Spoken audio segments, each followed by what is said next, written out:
My name is David. I used to work late nights at a gas station in the middle of nowhere. This was a long time ago. Back before every place had advanced security systems and cameras everywhere. It wasn't that security didn't exist, it just wasn't a priority. The owner was cheap, too, honestly. The job was ridiculously easy. The hardest part was dealing with the owner. He had the memory of a goldfish. We'd have the same arguments multiple times. A week because he'd forget we'd already talked about them. Most nights, I worked alone from 11 p.m. to 7 in the morning, and the store barely saw any customers. One night during the week, I was doing what I always did, leaning against the counter with a magazine, trying not to fall asleep.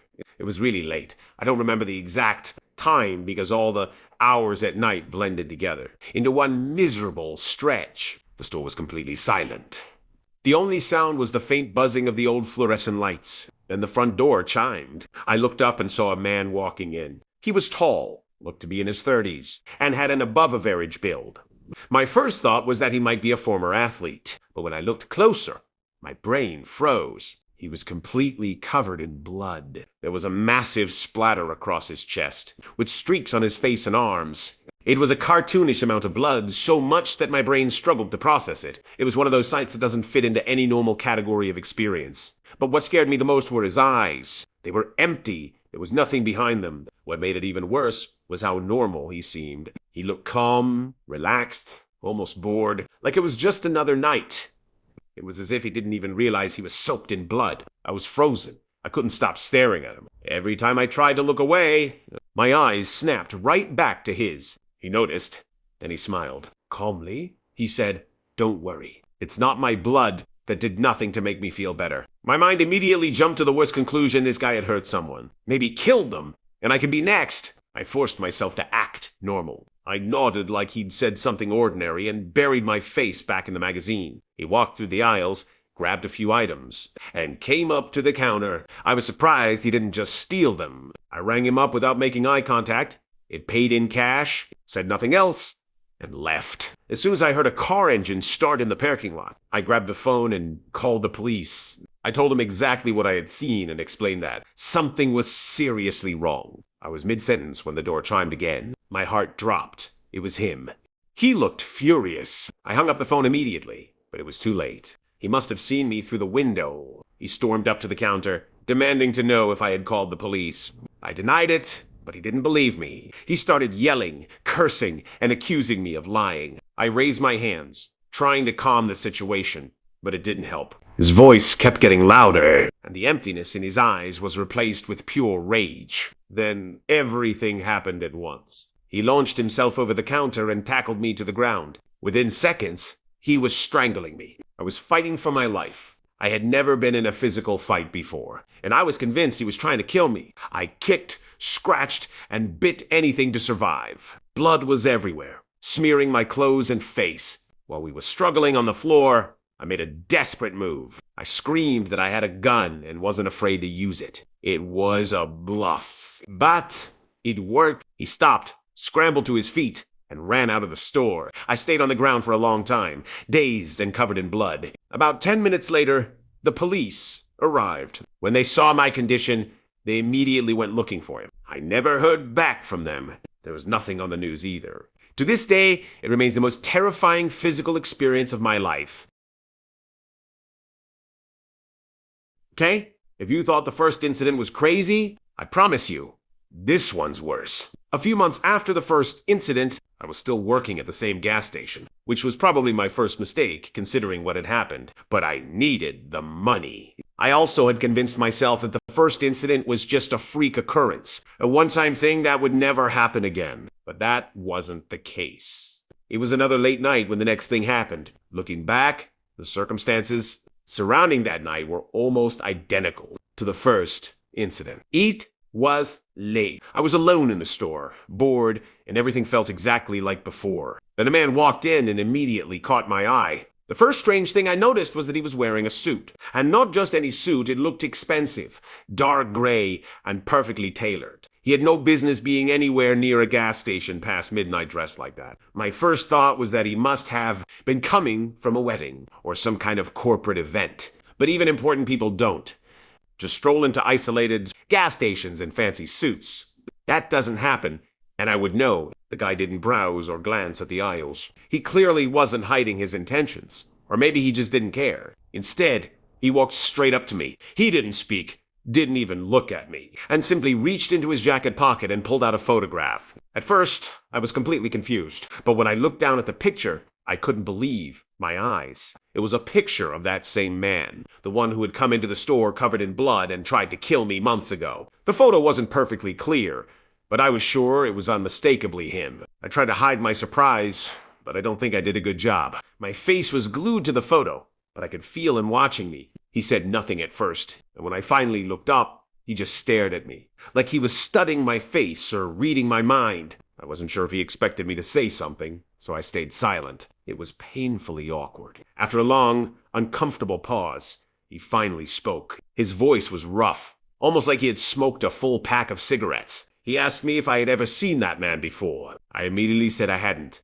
It felt like the right answer. I just didn't want to get involved in whatever shady business was going on. My gut screamed, deny, deny, deny. He didn't respond. He kept staring at me with those cold, calculating eyes that I couldn't read. The silence was unbearable, and every second, I started doubting the believability of my lie. Still, I didn't budge. I was confident I had given a convincing answer. Eventually, he picked up the photograph and turned his back. I let out a huge sigh of relief, thinking it was over. I watched him walk toward the door, but just before opening it, he stopped, turned back, and looked at me one more time. Then he said, "I know you're lying."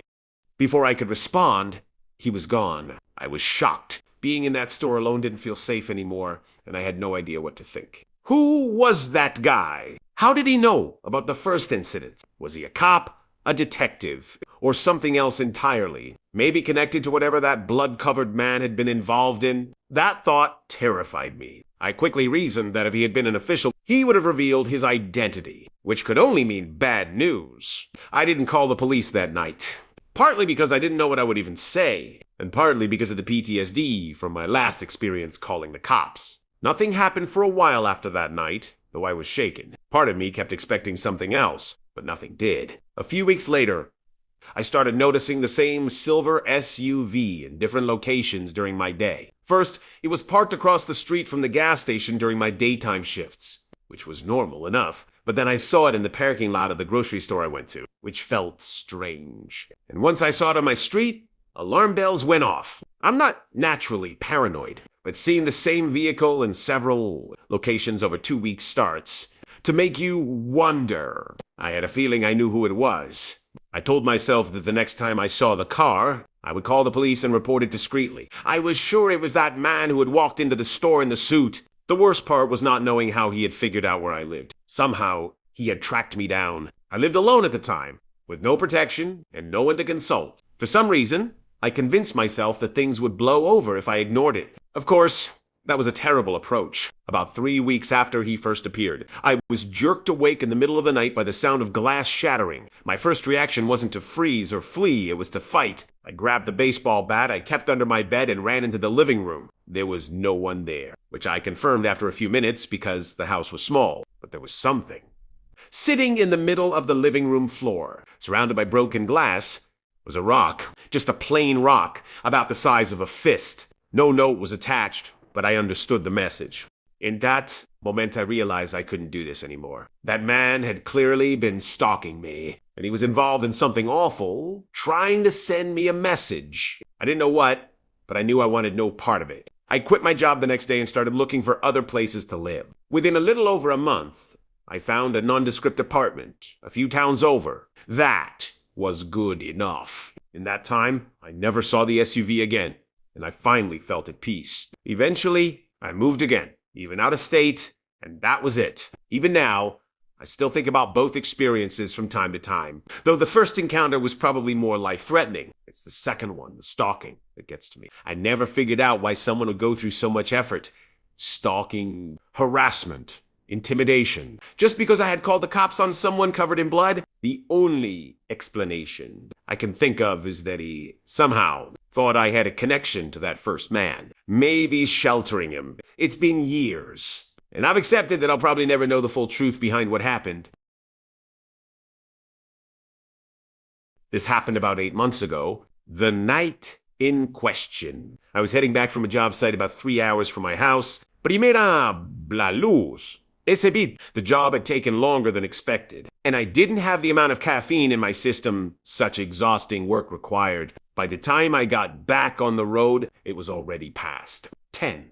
I know a 3-hour drive doesn't sound too intense, but I had been working so hard that even the simple task of keeping my eyes open was a chore. Plus, my truck is several years old. I don't drive a fancy vehicle with assisted driving or anything like that, so it's not like I had the comfort of knowing my car would help with the drive. About 45 minutes in, I knew I needed to stop. My eyelids were doing that thing where they just kind of drift down on their own, and I was having to physically shake my head to stay alert. So I pulled into the next gas station off the highway. It was around 11 o'clock at that point. I filled up my tank, smoked a cigarette, and kind of stood there debating what to do. I still had over 2 hours of driving ahead of me, and I knew there was no way I'd make it. So I made the decision to take a quick nap and finish the drive afterward. I drove to the corner of the parking lot and turned my engine off. I was just going to go to sleep for a few hours right there. I've slept in worse places. It didn't seem like a big deal. I was out almost instantly, so I could hear things more clearly.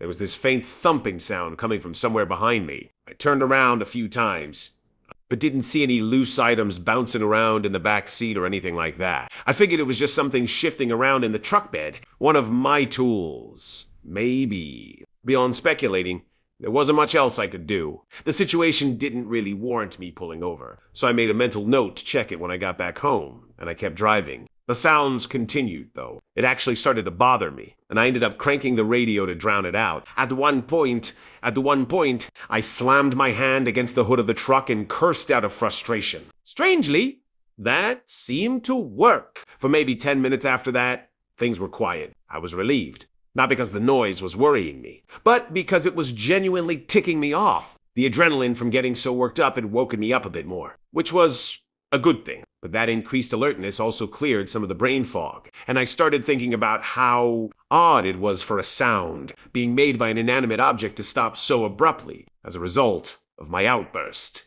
I had already eliminated the possibility that a faulty part in my truck had been making the sound. So, the fact that slapping the hood could have caused it to stop was such a weird coincidence. I was in my head about it, debating whether I should stop or not, when out of nowhere, I heard a deafening crack come from directly behind me. It was not a normal sound, and it definitely wasn't a normal crack either. It was more like a crash, like someone had thrown a rock against one of my windows. The next 30 seconds were pure chaos and terror. I turned around in shock, and what I saw nearly made me lose control of my vehicle. There was a person standing in my truck bed, banging on the glass divider between the truck, bed in the back seat with one of my tools. It was dark, but I could clearly see him. He was banging on the glass repeatedly, like a wild animal trying to claw its way out of a cage. The way he was moving was truly barbaric. I can't overstate that enough. I swerved uncontrollably, partly out of fear and partly to try and shake him off. I lost control of the truck and started spinning out of control.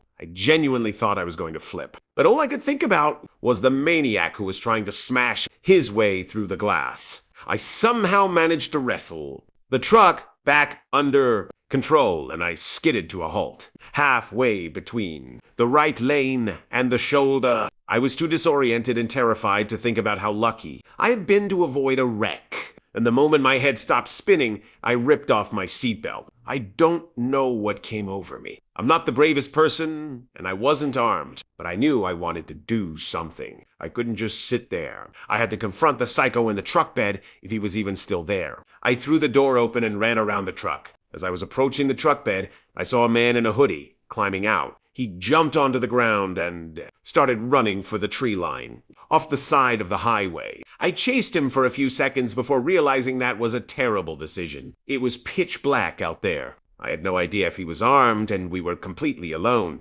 Wherever my bout of confidence had come from, it didn't last. In a matter of seconds, I was terrified all over again. I ran back to my truck and sped off without even looking back to see where that guy went.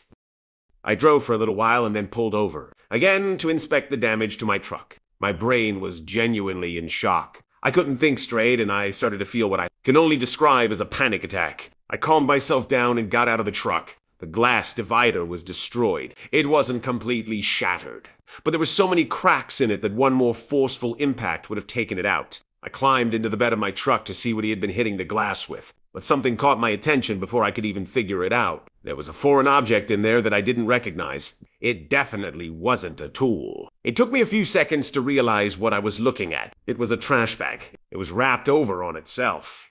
Multiple times, like someone had been trying to keep it really secure. And it was small, too, like the size of two fists. It looked wet, and as I crouched down to get a better look, I realized it smelled disgusting. It smelled rancid, like rotting meat or food. I didn't want to touch it, but I needed it out of my truck. I needed to be as far away from that bag as possible. So, as gingerly as I could, I grabbed it and quickly chucked it toward the tree line. I didn't give things another thought. I immediately got back in the driver's seat and started driving away. As I was pulling out, I looked down at my hands and realized they were tinted slightly red. The bag had been coated in something. Something red. Something red that was now all over my hands. It was sickening, but there was nothing I could do besides drive. I rubbed my hands on my jeans and tried to just make it home without going insane. I ended up keeping the incident to myself. I didn't involve the police. And it wasn't until weeks later that I even told my friends about what happened. I couldn't stop thinking about the encounter for days afterwards. I got a friend of mine to fix my glass a few days later without asking questions. And that was pretty much that. But I'd be lying if I said I wasn't affected by what happened. Looking back, the only explanation that makes sense is that he climbed into the bed of my truck while I was asleep at the gas station. Which makes sense because I don't have a bed cover, but he must have been lying completely flat there for most of the drive. 2, otherwise, I would have seen him. I've never been in a life or death situation like that before. It was by far the most terrifying thing I've ever gone through.